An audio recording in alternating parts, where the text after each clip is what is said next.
আমের বকুল ফুলের এই মিষ্টি ক্লিপটা তোমাদের না দেখিয়ে পারছি না। আসলে এইরকম ছোট ছোট মুহূর্তই তো আমাদের দৈনন্দিন জীবনের আনন্দ।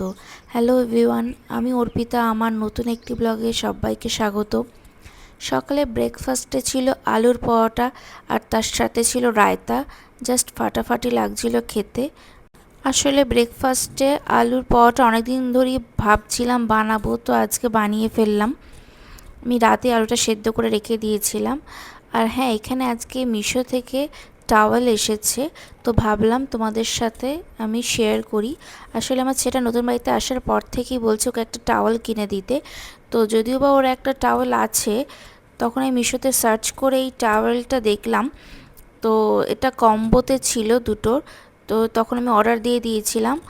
টাওয়ালটা পুরো ফুল সাইজের ছিল আর এর কোয়ালিটিটা সত্যি সুন্দর ছিল। মানে এত কম প্রাইসে এই কোয়ালিটিটা জাস্ট ফাটাফাটি। আর সংসারের জন্য নতুন কিছু এলেই আমার খুব ভালো লাগে।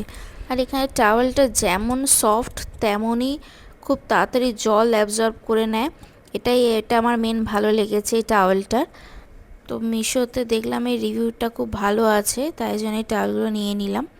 আর এখানে দেখো ঝোলানোর একটা জায়গা দেওয়া আছে, যেটা টাওয়াল তুমি ঝুলিয়ে রাখতে পারো। তো ওভারঅল আমার টাওয়ালটা দেখতে খুব সুন্দর লেগেছে। তো তোমরা কমেন্ট করো তোমাদের কোন কালারের টাওয়ালটা ভালো লেগেছে।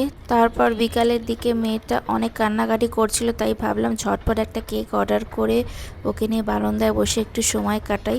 বাইরে ট্রেনের আওয়াজ, প্রকৃতির সুন্দর হাওয়া খেতে খেতে আমরা কেক এনজয় করছিলাম। ছেলেকে ঘরেই কেক দিয়ে দিয়েছিলাম। আসলে প্রতিটা মায়েদের জীবনটা খুব ব্যস্ত হলেও এই ছোট ছোট মুহূর্তগুলোই তার দিনটা অনেক সুন্দর করে তোলে। তোমরা সবাই ভালো থেকো, দেখাবে অন্য একটি ব্লগে। টাটা।